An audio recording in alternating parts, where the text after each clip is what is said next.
couldn't put my finger in it. Like, what is it? Like, what is this loneliness and what is this emptiness? I didn't understand much in psychology. What I know now, I was spiraling into depression. I found myself in a very, very dark place. I couldn't see the way out. I was just doing the same job. Suddenly the job was not, fulfilling. I had panic attacks. I had an eating disorder. I had depression. I had anxiety. I almost couldn't function. I couldn't go to work. I took leave, mental health leave in city, and I had to rethink where I'm going. I chose to interpret my mental health crisis as the event that, it was a gift to me because that defined what I want to do for the rest of my life.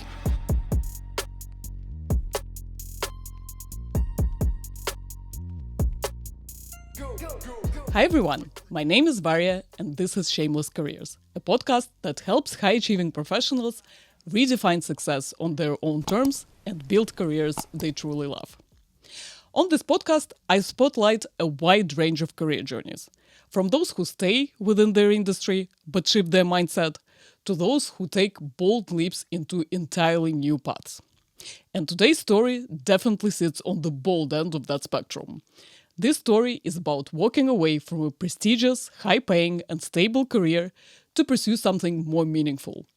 My guest is Anastasia, who left London's private banking world to retrain as a psychotherapist and build her own private practice. In this conversation, we talk about how Anastasia discovered what truly brings her fulfillment, where she found the courage to start over, and the practical lessons she's learned in building a new path from scratch. So, Anastasia, really happy to have you here. Thank you so much for inviting me. Let's mentally go back to when you started in finance. Okay. What prompted you to join the industry and what was it like? It was rather unplanned. I was still in uni in Moscow. I was at my 4th year and it was summer and I was thinking, wow, I'm going to try something new. And somebody told me to go to the interview in Citibank. They were developing very rapidly, so they were taking loads of young, enthusiastic people like I was. And I suddenly got a full-time job when I was 20. I thought I would stay for 6 months, get some summer pocket money, and 19 years later, I found myself still in the bank. And you obviously moved to London, right, throughout this journey? I did that, and then the opportunity came up to move to London. So I did that in 2008, and that was interesting time. Yeah. So literally, I was flying to London in August, and then September, Lehman Brothers collapse has happened. We didn't distribute the Lehman Brothers notes, structured notes. So that was exactly my product. So it was a very, very warm welcome for me by diving straight into the bankruptcy procedures, a lot of mess. But then things settled down. I then moved a different role from structuring to client-facing. There was a lot of traveling. I was covering Russian market. I was covering UK market as well. I traveled all around Russia doing webinars, seminars, client events, meeting high net worth clients because I was covering them on investment side. So it sounds pretty exciting. So can you tell me at which point this thought started to occur that you want potentially to do something different? It was somehow on my mind always. As I said, banking was unplanned. I realized that we can change in the current world, we can change careers a couple of times during our lifespan. So I thought, what else can I do? And that's how I started looking around. And what was it like? Because this is actually one of the most difficult parts to understand what could possibly be bringing you fulfillment. How did it happen for you? It is difficult. And I think I have people around me now who definitely know that what they don't want, but they don't know what they want. Exactly, yeah. Right? So for me, it wasn't that I didn't want banking. It was almost like naturally. I started to be quite interested in philosophy, for example, or like I started to realize, well, life is actually quite short. What can I do? What can I accomplish? And that as well was quite linked to what I was going through in my personal life. I somehow, not suddenly, I think gradually started to realize that despite all this, financial career and team, I had like a very nice team, very nice colleagues. My clients were very nice people. Like I worked with them for 10 and more years. I realized I'm missing something bigger than that. Where do I move next? I couldn't put my finger in it. Like, what is it? Like, what is this loneliness and what is this emptiness? Obviously, I didn't understand much in psychology. What I know now, I was spiraling into depression. I found myself in a very dark place, emotionally and spiritually, obviously psychologically, and I couldn't see the way out. I was just doing the same job. Suddenly the job was not, fulfilling. I was doing the same thing. I couldn't see the way out. I was coming back home. My personal life was also not moving forward. And yeah, I found myself in a very, very dark place. There was a personal mental health crisis. It was depression. It was signs of addiction, which is also a separate part of my story. And I needed to change something drastically in my life. That was 5.5 years ago. I know that exactly that's where I decided that I am going to change everything. So I decided to change my profession. I knew already that I will be moving away from banking. I couldn't see myself out there. But the shift started from looking at what can I change within? How can I fill in this emptiness from within? I know it sounds a bit strange, and maybe, without going much into details, I would just say that I started my recovery journey. And as I said, addiction was part of it. And, currently when I work with my clients, with my patients, I can relate to many stories that they tell me. And, my personal story is a lot about it. I had panic attacks. I had an eating disorder. I had depression. I had anxiety. I almost couldn't function. I couldn't go to work. I had to stop. I took leave, a mental health leave in city, and I had to rethink where I'm going. I don't want to sound too dramatic, but there was self-harm, there was suicidal thoughts. That's how bad it got. So with the help of professionals, of someone who I am right now, I have been able to actually see the way out from there. I'm not alone, as in this darkness, I did feel so lonely that nobody can help me and I couldn't help myself. So I started to see that, yes, life can be different. And that's how my transformation recovery journey started 5.5 years ago. And, well, I assume this is what has inspired you to ultimately pivot into this profession, because you saw how helpful it was for you. Yes. So initially it started with something that is called 12-step program. People who know it would know it. It's psychological, as I say, emotional, mental, spiritual program that involves some sort of group therapy or like group settings where you meet with other people who are having the same experience, and you share your experience and you help each other. And I realized, okay, that's what I could do. I could see that I can help people. I did immediately start to help other people who were in the same, dark places as I was. That was, in a way, like kind of easy way for me to find what I want to do, as I didn't need to think about it, hypothesize what could I do. I started doing it. And from doing it, I thought, okay, I can make a difference in people's life. It was very, very powerful because I saw how my life has changed, how my family and life around me has changed. And I could, by helping one person with the ripple effect, I can help families and people around them.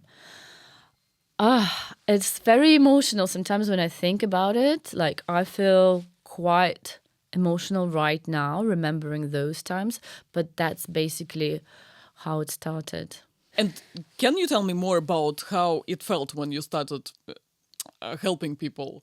And how was this feeling different from what you felt in your previous career? Because by the way you're talking about it sounds like kind of day and night. Yes, it was. It was. And what held me for a long time in finance is that, yes, I did work with people, and in a way, I was helping them as well. Well, there was a different type of help. I was helping, them to allocate their finance in, park that in different asset classes, investments, and things like that.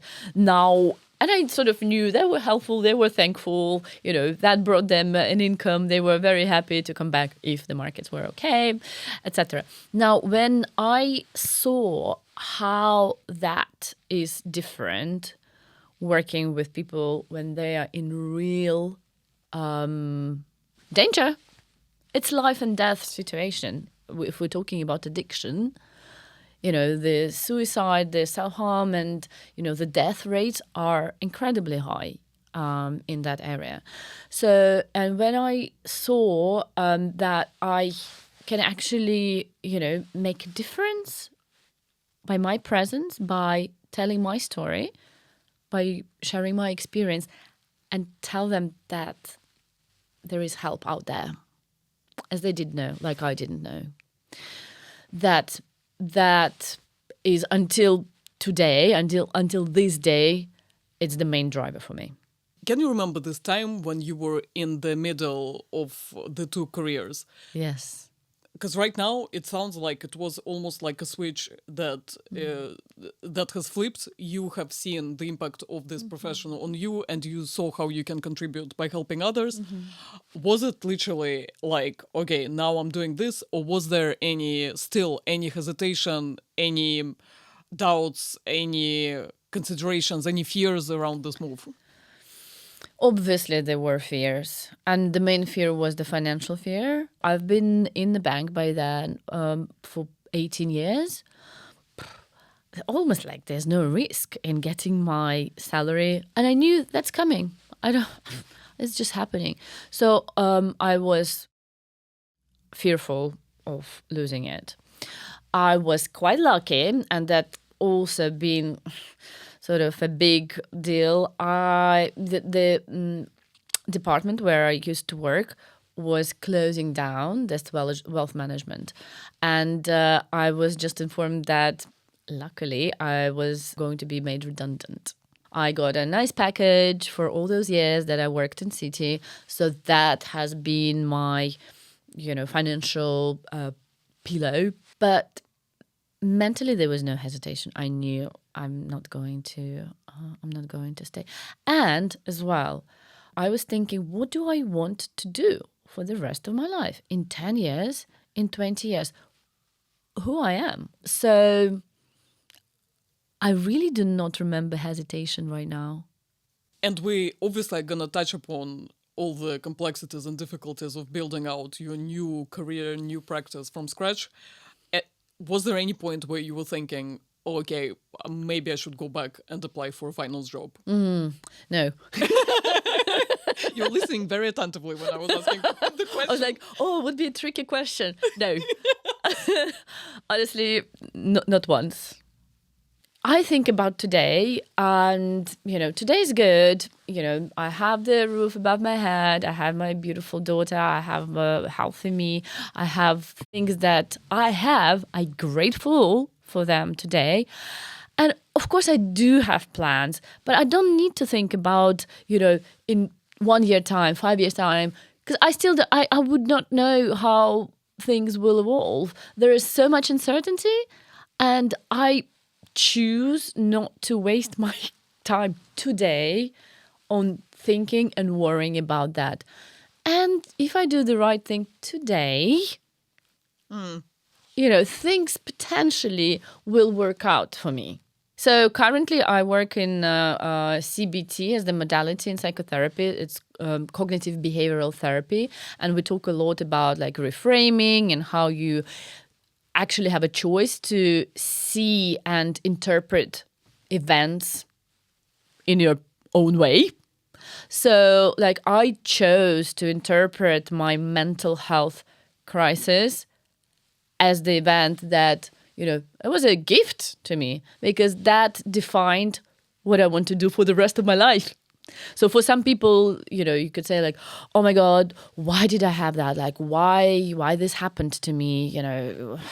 It was terrible, it was horrible, poor me, the victim sort of, position. Whereas, I am seeing it as a blessing because that made me know what I want to do. Lucky. And what would you say to people who are feeling unfulfilled, but they, didn't have this crisis and kind of they're still in the place where something is missing, but they don't know what this next thing could be for them? Like, what advice would you give to them? Yeah, definitely try to do different things. So if you have a stable career, just do as many things as you can just to find what you really like. Sometimes we don't have time to think. We are so busy in our busy lives and, we do so many things. One very simple practice that I do currently is I do 10 or 15 minutes of silence and I'm just thinking what I'm doing. And it's very hard to remember even to do it. Like, you can go weeks and months not even stopping and thinking about what's going on, why I'm here, what I'm doing. So even this, practice of reflecting I think will help you to tap into what really matters to you. And people say that it's not that deep inside, actually, that the moment you stop, it will start coming through, one way or another.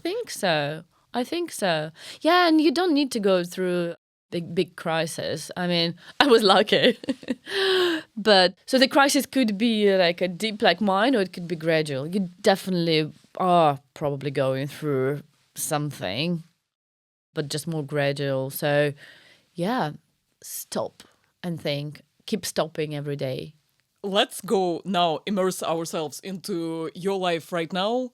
Can you tell me a bit more about what practice you're building out? Mm-hmm. How did it start? What was your journey like? The only hesitation which I experienced was, okay, I know what I want to do, but how? What do I do?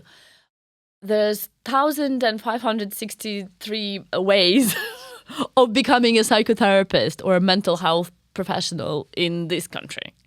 And finding your own way was already a big task. Took me a long time because there are different types of qualification, different, trainings, universities, modalities where you can work. You can do part-time, full-time, you can do masters, doctorate, so many ways. So I did my first master's in Westminster University, which was a general psychology degree. Then I took a year off. I did a clinical experience. So I went to work in rehab, actually working with addicts for a year, and that was amazing. I loved that experience. So after having gained some clinical experience, I then went on to continue and did now in a second master's, which has the certain modality I'm interested in. I mentioned cognitive behavioral therapy, and that type of modality can be then used to different types of disorders. So what we do is we work with disorders, and as I said, I'm quite interested in eating disorders, in depression, anxiety. I've been very focused on getting the right education, as in my head I was thinking, oh my God, there's so many therapists, there's so many counselors around. How can I be different? How can I make sure that I am not a fake one?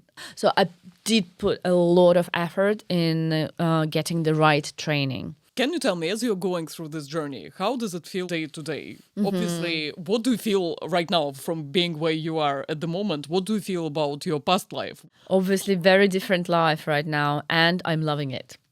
I have to say, being my own boss, feels amazing. I did enjoy working in corporate world, I have to say. It was like nice and easy. You do what you've been told. You have like very regulated routine and structure. You have your yearly appraisals, etc. Here, you actually finally grow up. You are responsible for your own career. If not you, nobody will tell you what to do. Nobody will tell you how you're going to market yourself. Nobody will tell you that you need to do your, website, your social media. So suddenly you're very free, but you are not free because you realize that, there's certain responsibilities you need to do. Otherwise, you're not going to move anywhere. And what's the most difficult part of this freedom and ambiguity? Therapeutic journey teaches me a lot about, uncertainty and tolerance to uncertainty. That is actually what I'm working with my patients on. Like, how do I develop tolerance to uncertainty? And I think I'm quite good at it. As I said, I'm living for today. Today's good. I'm finishing university. I'm working with my patients. I develop my skills, and I'm loving it. So the most difficult, I would say, is to keep to the structure, keep to discipline. And would you say your corporate experience is helping you on the journey? Yes. Tell me, how come? Because on the surface of it, you may think, okay, you have started from ground zero because you were completely new to this area. So it's clearly not zero, right? Oh, no What way. have you brought back from corporate world that is helping you right now? This profession is the one where, the older you are, the better. So, I come with lived experience. So if I was 20 and I decided to be a psychotherapist, I probably would have less, clients who would trust me. Where even on my CV, I put that I have the corporate experience and, the clients who are similar to me are more attracted to me. And to wrap up, let's look once again back and then let's look forward. So looking back, would you change anything about your path?